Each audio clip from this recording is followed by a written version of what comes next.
With less than a week to EU5 release, we just received the last team to talk about this game, the last dev diary. And that's a beautiful one because we're gonna talk about achievements. And not gonna lie, the style of the pictures for achievements, I'm in love of them. Let's take a look what this dev diary has to share besides showing the achievements. Well, this is of course the team at Sieges, the core team of Paradox Tinto. Great guys, met many of them when I was invited there in April. Really lovely place. I love Sieges as a city in general. But yeah, they also share with us some loading screens with a few examples like Martin Luther nailing the 95 thesis. I've got the port of Lübeck. No, that's not Poland. We've got the Battle of the White Mountain between the Imperial Veteran Infantry and Polish Cavalry, crashing just outside of Prague. We've got the Damascus welcoming the foreigners. We've got Zhenghe returning from Nanjing. That's actually a very cool story. This guy, before even any of the European explorers were born, this guy from China, he discovered Garden Kilwa.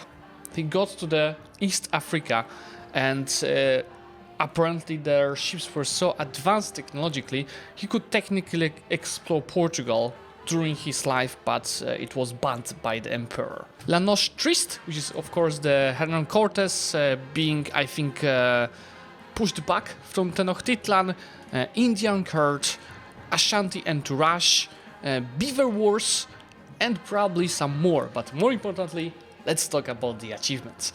So, from my understanding, achievements will work very similar way to EU4, which means you need to play on Ironman to get achievements, and mods altering game too much will not allow you to play on Ironman. I just hope that the cosmetic mods will not alter the checksum just like they did in EU4. If that's gonna be the case, I'm totally up for it, because you shouldn't get achievements by playing with mods. That's my opinion. For the achievements themselves, they split them into 4 categories, where there are a few gameplay learning achievements, country-specific achievements, late-game achievements, like playing till the end of the game, or simply difficult achievements.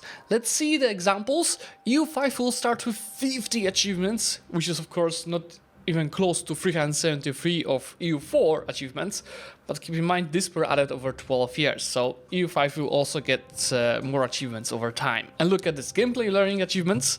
We're gonna have a lot of platypus, and so the logo of Paradox in plenty of the achievements. This is mine: conquer province, secure our marriage, be at war with 90% war score as a secondary participant, win a war. Look at this platypus, it's just lovely. City of cities, to have 100 development. That's actually not an easy achievement. I mean, you just have to play till late game, but it takes time to get to that high development. Cold War, look at this, which is having a war without any ongoing conflicts or probably battles. Or sieges. Crusader Kings, to win a crusade or jihad, because there's also a jihad mechanic in game. Fall the Glory, to diplomatically annex a subject. At every continent, that's pretty straightforward what it means. A Grand Coalition, one of the hardest EU4 achievements to be honest, but with today's changes to AI, I saw some coalitions already forming against the AIs and how they expand. But I just saw 30 years, so I cannot tell you more about that because I need to see the whole game to have any conclusions. It belongs in a museum, just gain a new work of art, a cabinet of curiosities, to have 3 types of cabinet members, hearts and minds to improve cultural opinion of another country. Now, country-specific achievements is what we all love, don't we? Lingua Franca, to be cultural hegemon as France, that's quite easy. Rule Britannia, just look at this picture, to form Great Britain and became a naval hegemon, also rather straightforward. Plus Ultra, as Castile, Spain have presence in Iberia, Maghreb and the Caribbean, as well as Mesoamerica and Peru. City of the Man's Desire. Starting as the Ottomans conquer Constantinople and the rise of the Turks situation as the strongest Beylik. I would get it in my current run, but I'm playing without the achievements. Felix Austria, starting as Austria, become the emperor and be a great power. Hongwu Di, as Ming, own entire China and be a leader of the Middle Kingdom. Break the yoke which is break the yoke as the Russian country. J'aime ten trochę. From the Netherlands as a minor nation, starting with the Dutch culture. Lion of the North. Start as Sweden, ensure the victory of the Protestant League. Navigator, it's pretty similar to what it is in EU4. House of Hus to win the Hussite Wars as Bohemia. True heir of Timur. Look at this picture. Having had Timur as the ruler of your country, formed the Mughal Empire. So it is a bit easier than it in EU4. Then difficult achievements. What a great guy to be present on every continent. Total control, to have 20 locations with 100 control. The control mechanics were nerfed over the last few patches, so it's not as easy as it used to be. But it is doable totally, especially in late game. Be in all of the clubs, so join 6 international organizations. Would the lore giveth? Have 8 privileges for the nobility and take all of them. It's really hard to take privileges in EU5. Look at this. Welfare states. Have a market full of country with a full stockpile of at least 20,000 food. That's also pretty easy. 500 miles on at least 100 locations with all road types, including railroads. Respected. Have 100 prestige, legitimacy and stability. How is it hard? L'état c'est moi, reach 100 value for both centralization and absolutism. That one is hard, especially that absolutism. It's not that good in game. Late game achievements, a Manchurian candidate. Look at this guy. A pile of gold on 20 locations with gold and silver. A brave new world to discover the new world.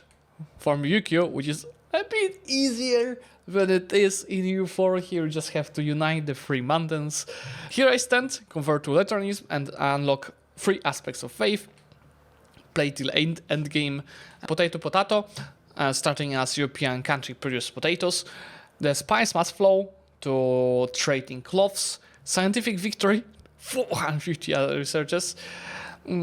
City skylines, to have 200 buildings in one location. That's a lot, trust me.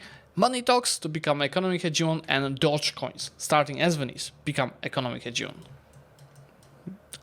It's pretty much the same. So you could do 2 achievements by just starting in Venice and becoming economic hegemon. But yeah, this is it. Let me know which achievement will be the first one that you will be trying yourself. You'll see at 5 p.m. Not CEST, it's Central European time. We already switched the time zones. We're gonna have a pre-release stream, and more importantly, this is my last video of EU5 without game footage. Which means, in just 2 days, on Friday, 6 p.m. Central European time, I'll be able to release my first gameplay footage on the actual patch that should be around the release. I'll be playing as the Ottomans, and I'm gonna have a lot of fun.